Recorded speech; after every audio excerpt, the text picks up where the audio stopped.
Ms. Bob Davis and I go back a while now, right? A while now. Yeah, to the 90s. Wow.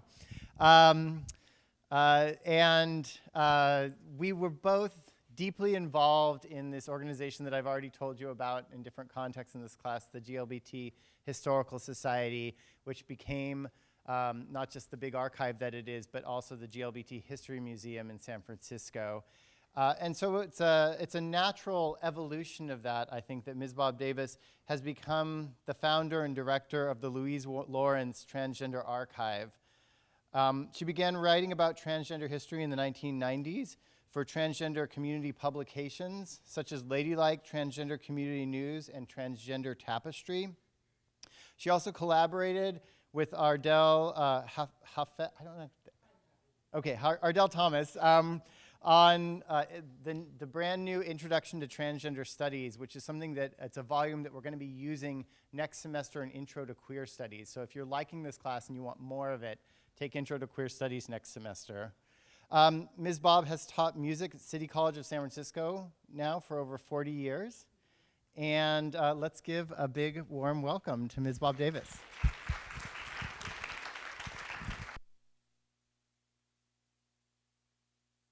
Is this working? Oh, I guess it is. Hi. Ooh, it's working a little too well. Hi, I'm Ms. Bob, and I'm a collector.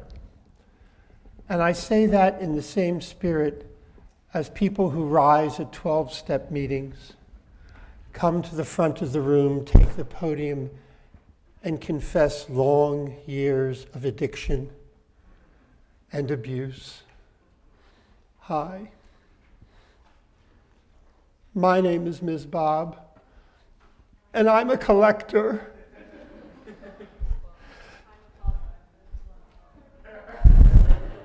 Stamps, shells, turtles, Davy Crockett trading cards, Mad magazines, and newspaper clippings about the musicals Three Penny Opera. My mother would say that anytime I got more than 3 of anything, it was a collection. That's not going to be too good.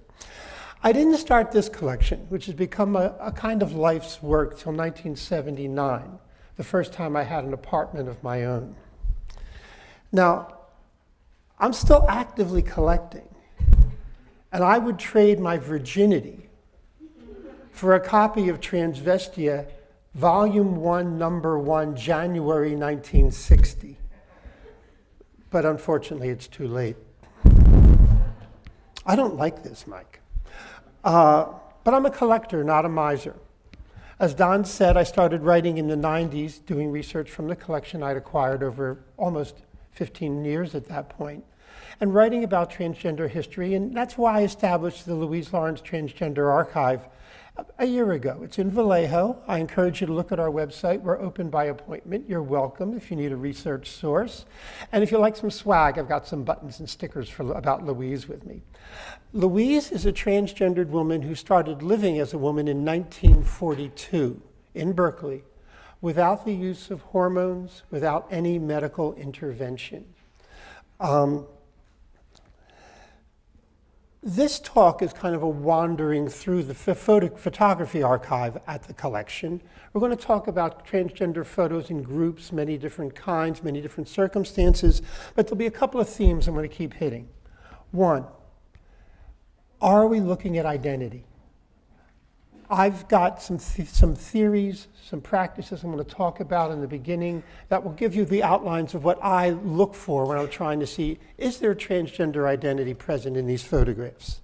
Second, is the cross-dressing acceptable to society at large? Or is it something that would have to be kept private?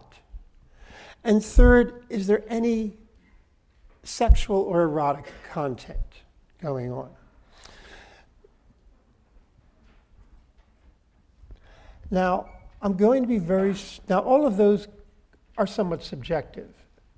And as a result, the pronouns I'm going to use are subjective. Now, I understand how many people consider it respectful if there's someone whose gender you don't know, rather than to say he or she, to say they. But when I started rehearsing this, I realized there's over 80 images here.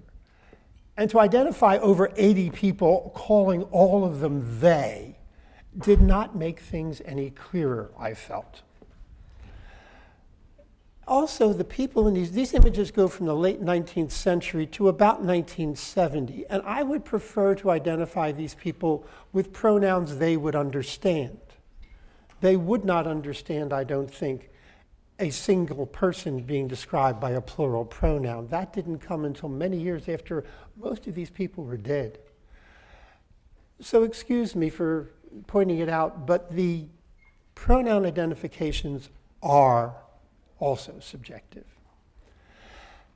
So if you want to look for transgender identity, where do you start? Well, let's start with photos of out-transgendered people, people who identify as transgender, because you never know what's going on in somebody else's head. So let's talk about people who've told us what's going on. This is Bobby Thompson.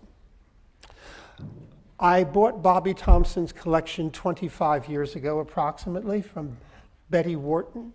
Betty and Bobby had an apartment in Albany, New York, where they would keep their drag, where they could dress as they wished. I don't have any photos that show they did any entertaining there, but it was their safe space for their transgender expression. She liked this photo. When I bought the collection, there must have been maybe 15 to 20 copies of this in several different formats, 8x10s, little 5x7s, even tinier snapshots. There are many photos of her friends in this collection that we're going to see later as we go on, but I want to point some things out about this image. I'm used to doing this with the laptop in front of me so I can see what you're seeing, so pardon my back while I turn around. Notice the closed drapes, the desire for privacy, the sense that we're keeping the world out and making a space in here where we can be comfortable. Also, I want to point out, you can't see it too well, but this chair is going to reappear. We're going to see a number of different safe spaces, and this is one of them. Now, we know Bobby's out for a number of reasons, not the least of which is she was cover girl for Transvestia number 22, August 1963. In it, she wrote an article called Bobby Goes Private. All the cover girls wrote little life stories, they were called.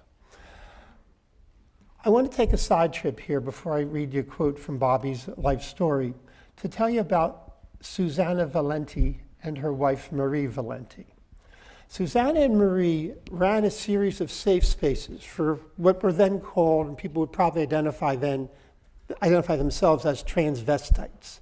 Capital T, capital V was the abbreviation. In those days, you had three terms. You were a transvestite, you were a transsexual, or you were a drag queen. That was the lexicon we had to work with. Really pretty impoverished when you think about the number of terms we have today. They had Susanna and Marie had the Chevalier d'Eon Club. Chevalier d'Eon was a 18th century cross-dresser from France who's the subject of a different talk. And that was a 6-room apartment where like an Airbnb for cross-dressers. You could come there and you could spend the weekend, go to New York. They would have groups of people come over. They'd all get in the drag and they'd go places like uptown to Harlem, to the Phil Black drag balls, or other places around town, see shows, or just to hang out. Then they opened a series of 2 resorts in the Catskill Mountains where they had the same situation. There were hunting lodges. Most of the time they were dealing with hunters, but sometimes they would have weekends or weeks when cross-dressers could come up. The first was called the Chevalier d'Eon Resort, and then the final one was called Casa Susanna, named after Susanna herself. In Bobby's autobiography, she says this: "I feel strongly that a TV needs to give expression to the woman inside the male body. To be recognized and accepted solely as a woman adds so very, very much. Susanna paid me the nicest compliment about my expression of the inner self. She felt that as a man, I was typical, acceptable, reasonable, personable, an average conservative scientist and businessman. But as a woman, I seemed to catch fire and really come alive with a sparkle in my eyes and vivacity that truly expressed the being within. A woman has so much more opportunity than a man to express her feelings and her personality in clothes, makeup, mannerisms, all the little nuances that mean so much. I can sum this up by saying, as a man, I exist. As a woman, I live. So I think it's safe to say that Bobby would identify somewhere along the transgender spectrum based on what she said there. One other thing about Bobby, she sublimated or explored or gave outlet to her transgender identity on the stage in amateur theatricals. In an article from Transvestia number 18, a year before, December 1962, called Bobby Goes Public, she talks about performing in drag, quote, for a group to which I belong. Now, if you take a look at this group, by the way, the number she's doing here is Diamonds Are a Girl's Best Friend. And if you take a look at this group, not only do I notice that they've got a live band, probably hired for the event, but also, take a look at the guy with the hands on his knees in the military cap. I would wager this is the American Legion or Veterans of Foreign Wars. Very, very mainstream, conservative, white Christian organizations. And yet here she is. So you can find acceptance on the stage. On the back of one of, I have several photos of Bobby in this outfit. On the back of one of them, it says, "Diamonds are a girl's best friend. She'll do it again." So not only did she perform once, she performed a number of times in front of the veterans. And I love this photo of her because it gets a chance to see that she's really pretty tall, for one thing. Notice how much more care and attention went into her outfit than anybody else's costume on stage. I think that shows a certain commitment to looking authentic, looking good in her gender of choice. But being a former sound engineer, I really, really, really had to put it up there because look at the microphone. And look at the long pole that it's on, hanging into the middle of the stage. Any text here? Any theater text? No? No? I just love that. Okay.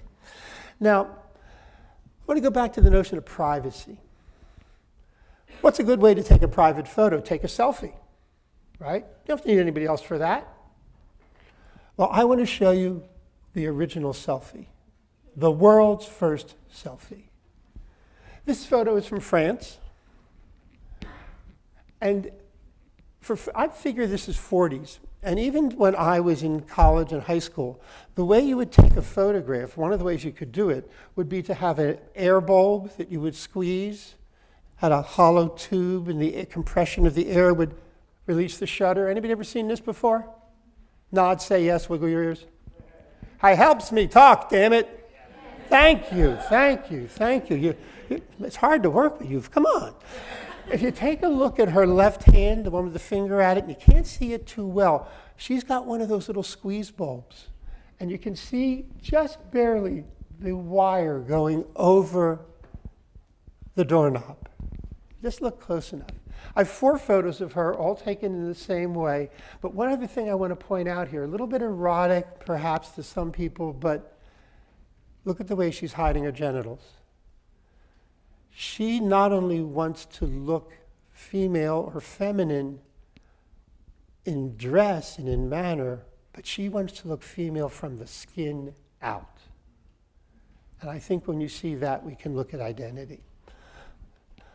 I called her the girl in the mirror for years. I have over 100 photos from Bobby's collection of this person all shot in a mirror. Notice she's holding a camera. And if you look just barely, you can see that it's a mirror leaned up against a door. Here, let me show you.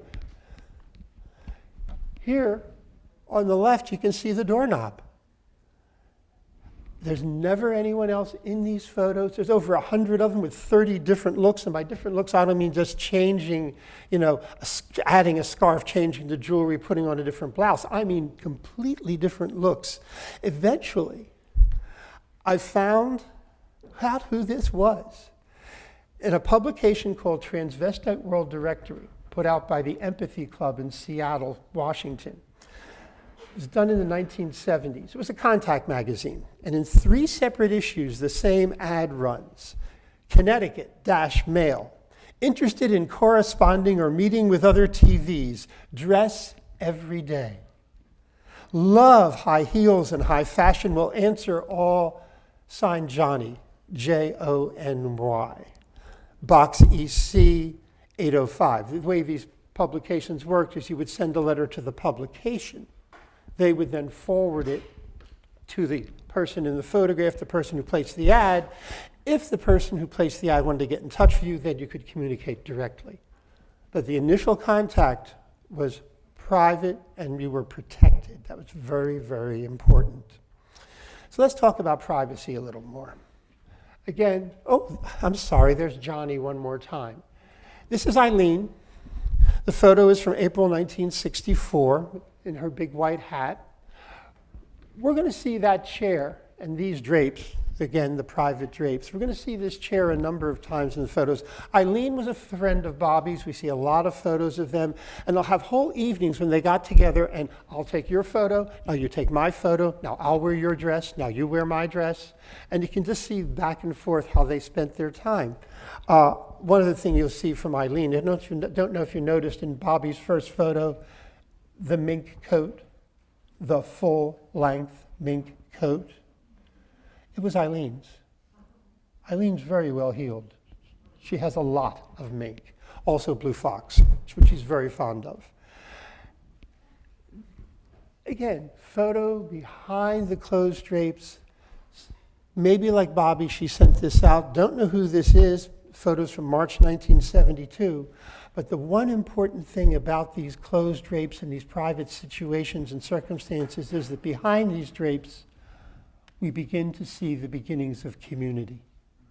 We begin to see where people have spaces where they feel safe enough to express their transgender identity for other people like them. This was pretty new in mid-20th century.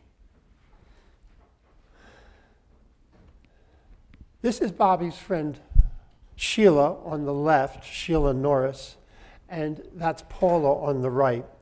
Sheila was the literary editor for Transvestia. She wrote book reviews in about 40 different issues. So if you read them through, you get a very complete portrait of Sheila. She sent this photo to Bobby and wrote on the back, "See how petite I look next to Paula?" And Paula's really a pretty tall girl. I mean, you know, even without the heels, but with the heels and the wig, she's as tall as those curtains are. But again, this is a statement of her identity. She wants to be petite, a word that in the 1960s no man would use to describe himself, no matter how short he happened to be. Paula wants to be petite. Damn, I hate that. Okay. Now, here we see, let me go back one. Catch the drapes. Catch the coffee table with the square cushions that are match the drapes. This is a book called Casa Susana, about photos that were from Casa Susana, the resort. And this is Susana herself sitting on the cushion next to the same drapes, in the same room, sitting on the same coffee table. Robert Swope, who was a co-editor of the book, which was published in 2005, wrote that he and his partner, quote, discovered the personal photo collection, one might say family album, of Susana, a professional female impersonator, while rummaging through a refrigerator-sized box of old photographs at a New York flea market. The photographs now there are 400 of them approximately, about 100 of them are in the book. All of them are now at the Art Gallery of Ontario in Toronto. And I've been corresponding with these people because Bobby's collection, Bobby was at Casa Susana. Bobby has quite a few of the same photos. I'll show you what I mean. Oh yes, here's our friend Sheila again. There's that same chair we saw. So Sheila was at Casa Susana also. By the way, just one thing I just want to comment, which is that possibly this is a generation thing, but I really get upset when I see people with handheld electronic devices while I'm lecturing. And so if I see you with one, I will call you out. So put it away.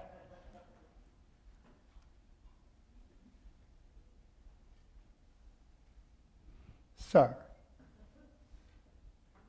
thank you. Yeah, I'm a bit of a tyrant, but a lovable one. The problems with Casa Susanna, besides the fact that there's no identification of who any of these people are, is that they considered it an art book. So not only did they not identify people, they didn't even put page numbers in. Try and talk about a book with no page numbers to someone else and figure out things. But this photo appears in Casa Susanna, and here are the same three people from Bobby's collection. So I can tell you with a surety, or at least with some assurity, that we're looking at, where are they? Susanna on the left, Ella in the center, and Alice on your right. But take a look at the Thunderbird with the porthole mirror in the back, circa 1956, not a cheap car. And the sports car over here on Alice's side. Some of the people who went to Casa Susanna had some money. Overwhelmingly, the amount of people in Casa Susanna, at least from the 400 photos we have, they're all white, except for one exception, Lily. Lily is the one Asian person there, the one person of color. Now, Lily also was in the gang. Here she is. She's cover girl for Transvestia number 48, December 1967. And she wrote a little life story. And under one of the captions, Susanna had a column in Transvestia, and in it she wrote a lot of advice about how to be a passable cross-dresser, how to walk down the street in the gender of choice and not be recognized, not be seen. And so there were a series of rules that Susanna set up. The caption under Lily's photo says, quote, "Lily thinks nothing of violating all of Susanna's guidelines for TVs by wearing pants, bathing suits, bikinis even, and does it at Casa Susanna yet." So, taking from Bobby's theme, I've been working on finding autobiographies of these people as women. Not interested in the fact that they were engineers or they had wives and children, and many, many of them did, like the person I'll show you next. But what were their lives, their transgender lives like? This to me is interesting. This is Kay, Transvestia cover girl number 28, August 1964. I fell in love with Kay. I was just astounded because so many of her photos in here are from times when she's traveling. She's out in the world. The article starts off how she wrote Catherine F. Spencer in her best feminine hand while checking in at a motel. There's photos of her getting out of the swimming pool at the motel in a bathing suit and women's swim cap. But when I read her life story, and passing notes isn't any better, by the way, and when I read her life story, the extent and she had to go to, the trouble she had to go, the way she had to reorganize her life to hide this identity from her wife, ultimately, after literally stealing, all of a sudden, her wife's garments would disappear. One or two over a long period of time. Well, where did I put that? Eventually, she bought a building for her business, and in the basement, she had a locked storage container, which no one else had access to. And she said that that's where Kay would sleep. Eventually, she also had to get more storage facilities because her wardrobe outgrew the storage space she had. So let's make a little summary here of what we've found. Now we've been looking at out transgendered people, out at least to their own community, if not out to everybody in the neighborhood. If you've got multiple images of cross-dressing in multiple outfits on multiple occasions at different times, I think you're looking at transgender identity. when you have a desire to look authentic, true, honest in the gender of choice, you're either looking at transgender identity or it might be theater. It's hard to tell sometimes.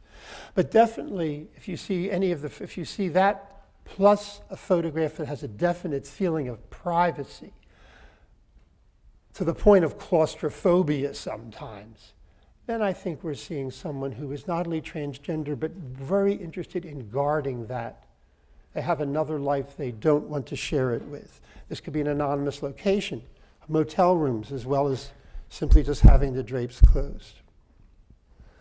And then there's the idea that behind these drapes, we're going to start seeing community. We're going to start seeing people relating one to another in their gender of choice.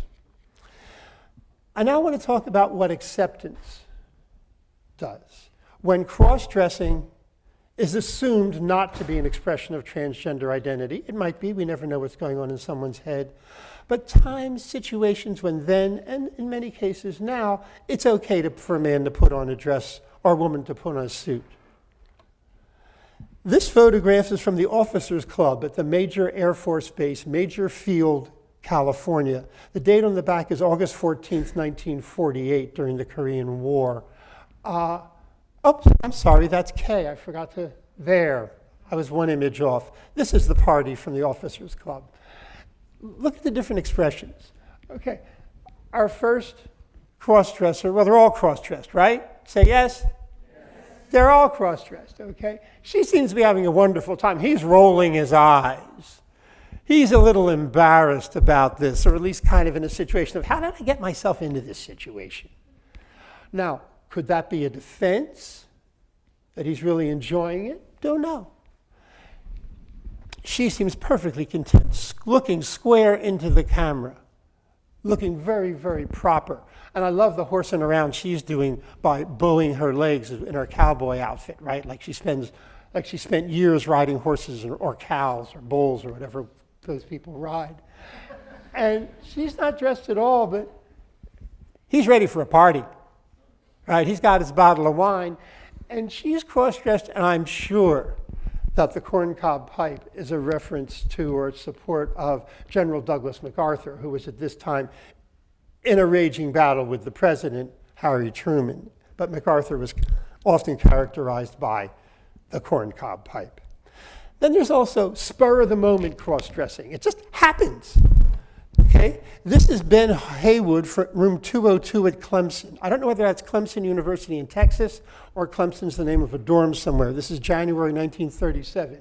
He was coming from the shower. Somebody pointed a camera at him, and he did this. Transgender? Nah. Having fun? Yeah. Just a little joke, a play on gender. I call this the good sport.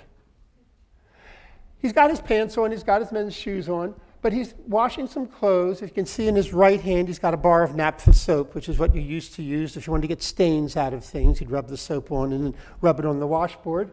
And somebody put Mama's bonnet on his head, and he's just being a good sport about it, right? He's just smiling and playing along. Another case of spur-of-the-moment cross-dressing. Do you think he left the house in that hat? No. Neither do I.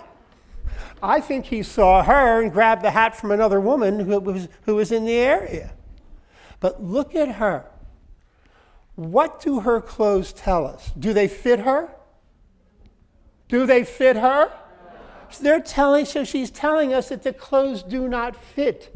It is not fitting for her to wear these clothes. Compare this to Paula and Sheila that we saw before, how everything fit, how Paula had black gloves on to hide her hands because they looked too masculine, how everything was tailored well and it all matched. She's saying that I am ill-suited for these clothes. These clothes do not fit me. It is not fitting for me to be wearing these clothes. And cross-dressing can just be lighthearted and comic like it is here, or with these two guys. I've got two photos of them. And I don't know why, but you put a man in a skirt, and the first thing they're going to do is do this to show their legs. It seems to be an inbred reaction. Okay. And I don't think there's any transgender behavior. It could have been Halloween, it could have been a masquerade, it could have just been any old good time for anything for a good time. Here's someone who's there for a good time. I love the idea that he had to get liquored up before he could put on the dress, right? See the bottle over there with the flowers. Okay, I just think he's having a good time. He's just, and like this couple. She's in a World War I outfit, he's in an ill-fitting dress. The outfits don't fit either of them in so many ways we can apply to that term. So let's just say that they're all just clowning around. So let's add to our list of conclusions that cross-dressing in a jocular, clowning around manner, when gender impersonation is not expected to be authentic, this is acceptable, on stage and off. But what do you do with this couple here? This is another photograph from France. Their clothes fit very well. They're both cross-dressed, rather credibly, I would say. But now you have to look at the larger cultural context. I think this is like Halloween or a masquerade. There are a number of different types of festivals all through Europe where cross-dressing is an acceptable practice. And I think that's what we're looking at here. Oh yeah, they put some time in on it. It may mean some more to them. I don't think it's a theatrical presentation. So even with our guidelines, sometimes you just can't be sure. Going to go for a couple of other now questionable cases of cross-dressing and identity. And most of these, I think the reason that undercuts the identity is the fact that we're looking at theatrical, even though it's not on stage. I love the way this works against the corrugated tin roof. But I think that that striped suit would be a little loud and garish, just walking down the street, a little bit too brassy. And the cane kind of makes me think, yeah, this is from a stage show. I don't know I have no clue, no handle on this one. They're having a good time, I suppose. They're cross-dressing. Could it be a festival? They decided to take some time away from the crowds. Can't tell you a thing about it. I like this. The embossed name of the photographer here is Van Dyke. And this photograph is taken in Washington. I don't know, I guess it's DC. It doesn't say a town in Washington. Clothes fit very well, but somehow the cap makes me think this is a document from a theater production. Here we go to have someone who went to a lot of effort. In the old days, especially in the beginning of the 20th century, late 1900s, people would have photography studios where you would have backdrops and sets and things set up where you could photograph. Same thing at carnivals, at fairs, circuses. And she got dressed and went to one of these photography studios to have her photo taken, to remember how she looked dressed as a man. Not close enough for me to say whether there's identity there. And I always have been amused by this one, but I think the buttons give it away as just being a little bit costumey, not something that would be worn on the street. At other times, I look at a photo and I say, you know, I can't put my finger on it, but there's something queer going on here. Jimmy and me. Is Jimmy on the left or the right? What do you think? How many say on the left? How many don't know? How many say on the right? How many didn't vote and don't give a damn? Well, everyone voted. Thank you very much. I appreciate the participation. Yeah, I think that's Jimmy on the left, and I think that suit fits Jimmy just fine. I think that they're just really look at the way she's looking at Jimmy. Look at the glint in her eyes. And I am constantly delighted by the American flags in the background. This may be one of the most erotic photos in the collection. It's a party of some kind. But there's a there's an interaction between those two that I think speaks of a certain, shall we say, romance?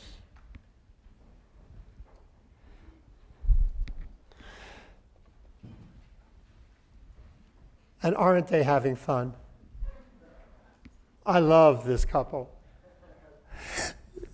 I bought a pile of cards, about a 2-inch high pile of cards for $2 on a sidewalk sale in the late 70s, late 70s in San Francisco, 24th Street near Guerrero, where I was living. And they were all from RSVP Cruise. RSVP is an LGBT cruise line. The photos are from either a cruise from 1975 or 1976, and there are lots of party photos with people cross-dressed. And I just think there's something queer here. They just tickle me to death. I call this one, "Where's My Marine?" This is February 20th, 1942. We're in the middle of World War II at this point, or toward the end of it. And I don't know where they are. The three who are dressed alike are waiters. Are they bellboys? Waiters is the best I can come up with. And all I can say is that I think that Marine knows where he is. And he doesn't seem too upset about it. And now privacy. We're in a motel room, nothing on the walls, some anonymous location. One of the things that makes me think it's a motel room is if you look at the lamp, it's still wrapped in the cellophane. The shade is still wrapped in the cellophane that it originally came in. I don't know how many cheap motels you've been in, but I've seen that before. And hiding the genitals. Private room, private situation, genuine and authentic down to the skin, yeah.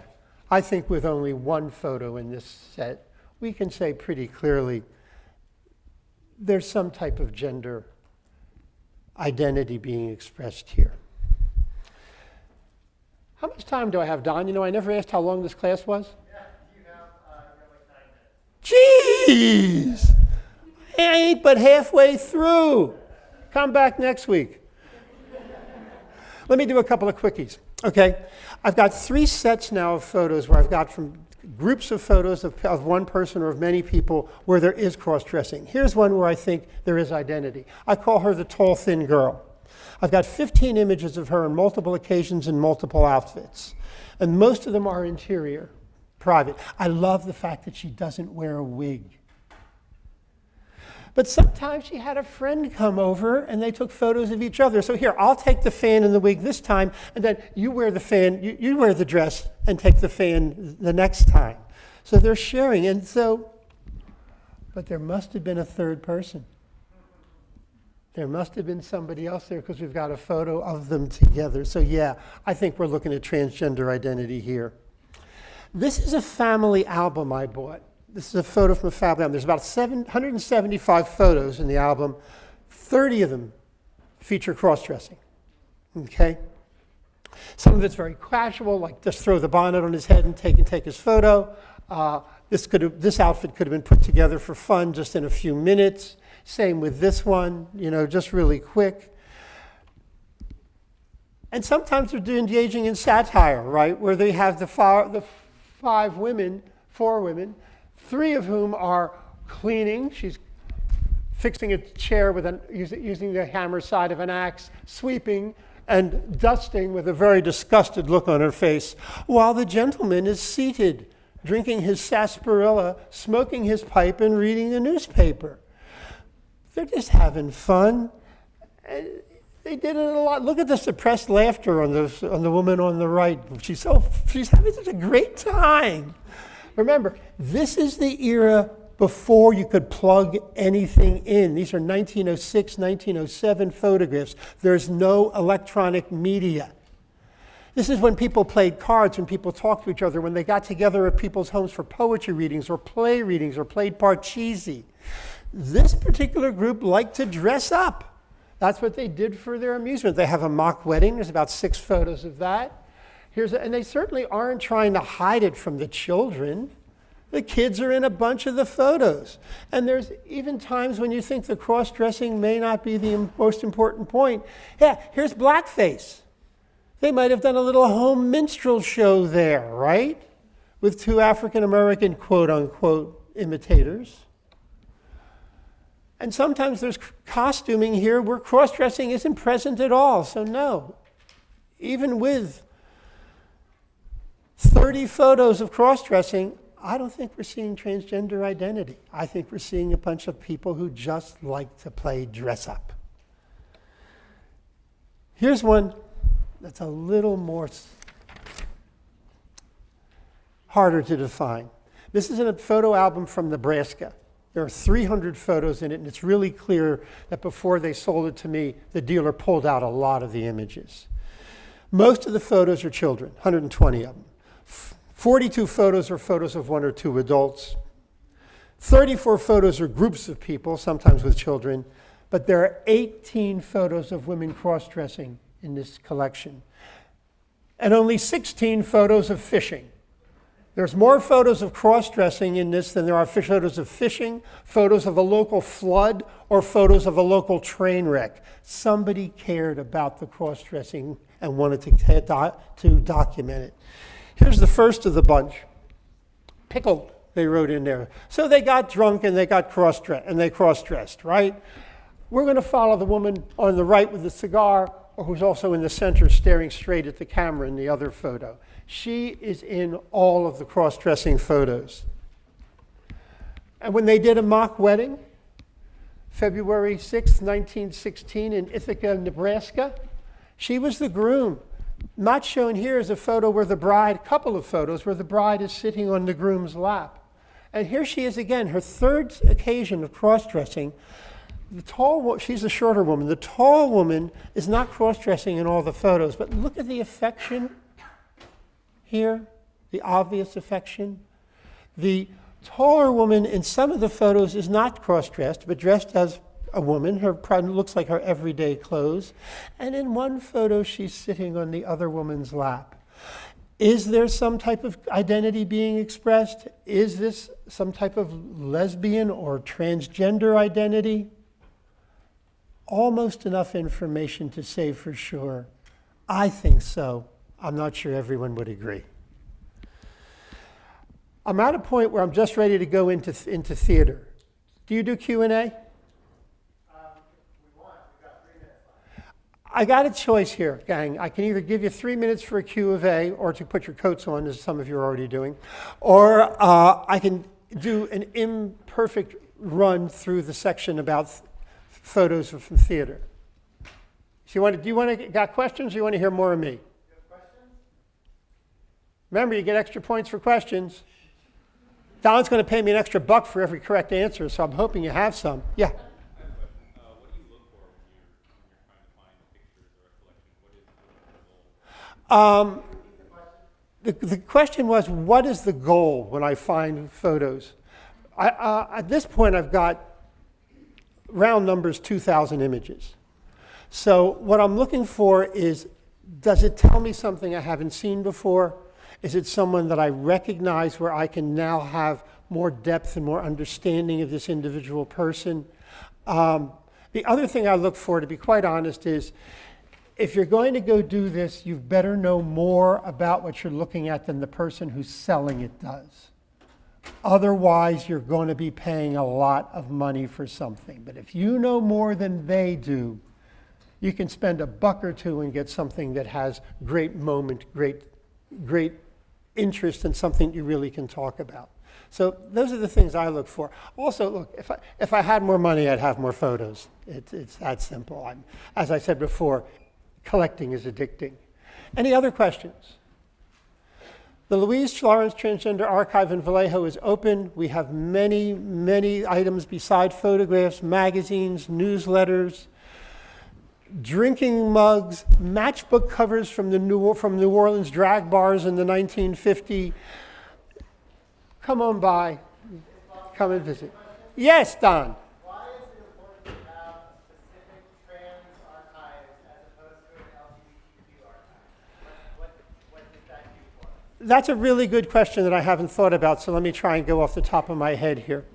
The one thing is is this, because when people come to the archive, and I don't, with no pretension of false modesty, I know the material very deeply. I collected it. I know the people in many cases who gave it to me. I know their lovers. And I can give insight which a professional archivist just can't do, because they have a wide, wide rainbow of materials, and they don't have the kind of connection to it that I do. I'm doing a talk in Berlin in June at the Libraries, Museums, Archives, and Special Collection Conference. And there, part of the way I hooked in to get approved for this was, it's about how 2 community archives, the Historical Society and Louise, have saved the art of 3 painters who were also drag queens from the AIDS crisis. And part of the point of this talk is the fact that because we're a community archive, because we're there on the ground where these people are, and because the people who bring us the art or the collection know it, we have information that a large institution does not. And this, I think, is the value of these community and small archives. Thank you so much.